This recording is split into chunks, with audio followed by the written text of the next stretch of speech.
அவர் நிக்கோதேமுக்கு சொன்ன அந்த வாக்கியத்தை நம்ம கவனிக்கலாம். அவன் சொன்னதுக்கும் இவர் கொடுக்கிற பதிலுக்கும் உள்ள வித்தியாசத்தை பாருங்க. அவன் சொல்றான், நீங்க பெரிய ஆளு, நீங்க அப்படி அப்படி பேசிக்கிறாங்க, நீங்க உண்மையிலே நீங்க ரொம்ப ஃபேமஸ் அப்படின்னு சொல்லிட்டு சொன்னவன்ட்ட இயேசு சொல்றாரு 3ஆம் வசனத்துல, இயேசு அவனுக்கு பிரதித்திரமாக, ஒருவன் மறுபடியும் பிறவாவிட்டான் தேவனுடைய ராஜ்யத்தை காண மாட்டான் என்று மெய்யாகவே மெய்யாகவே உனக்கு சொல்லுகிறேன். நீ நான் செய்யற அற்புதத்தெல்லாம் வந்து பாக்குற, சரி, அடையாளங்களை பாக்குற, மகிமை வெளியரங்கமாகிறத பாக்குற, ஓகே, அதெல்லாம் உண்மைதான்.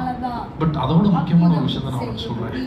ஒருவன் மறுபடியும் பிறவாவிட்டால் அவன் தேவனுடைய ராஜ்யத்துக்குள்ள பிரவேசிக்க மாட்டான், பார்க்க முடியாதுன்னு சொல்றாரு.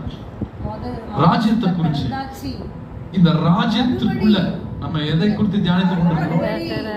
ஒளியின் ராஜ்யம். இந்த ஒளியின் ராஜ்யத்துக்குள்ள வரணும்ன்றதுதான் ஜீசஸோட எய்மா இருந்துச்சு. அதற்காக தான் ஜனங்கள் அவரை பின்பற்றுவதற்காக மகிமை வெளியரங்கமாச்சு, அற்புதங்கள் நடந்துச்சு.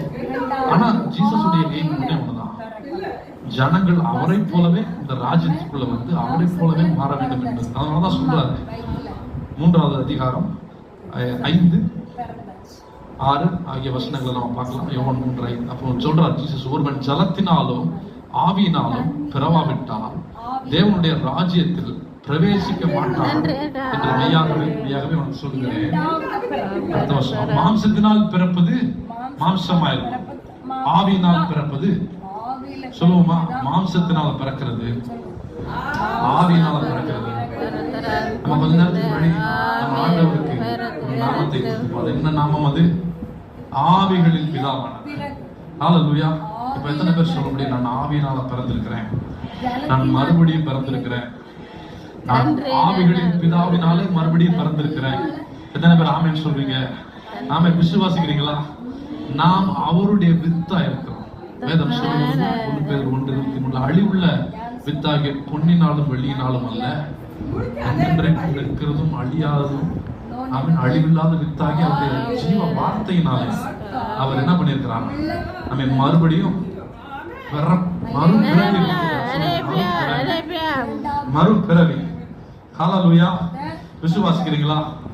ஆண்டவர் ஒரு நிமிஷம் நன்றி சொல்லுங்களா? ஆண்டவரே, இந்த மறுவாழ்வுக்காக நன்றி சொல்லுங்க. எல்லாரும் வாயில திறந்து, எனக்கு மறுவாழ்வுக்காக, சோதரின் பிதாவாகிய உம்முடைய பிள்ளைனா, ஆவிகளின் பிதாவாகிய உம்முடைய பிள்ளைனா, நான் மாம்சத்துல பிறந்தாலும் இப்போ ஆவியினாலே மறுபடியும் பிறந்திருக்கிறேன், ஆவியினாலே மறுபடியும் பிறந்திருக்கிறேன். நல்ல சத்தம், ஆவியினால நான் மறுபடியும் பிறந்திருக்கிறேன். ஒரு நிமிஷம் ஆவியில நிரம்பி அவரை மகிமைப்படுத்துவோம்.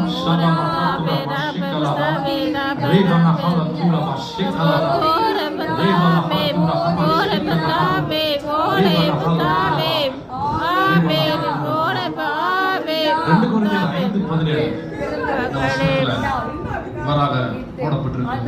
இப்படி இருக்க ஒருவன் கிறிஸ்துவுக்குள் இருந்தால்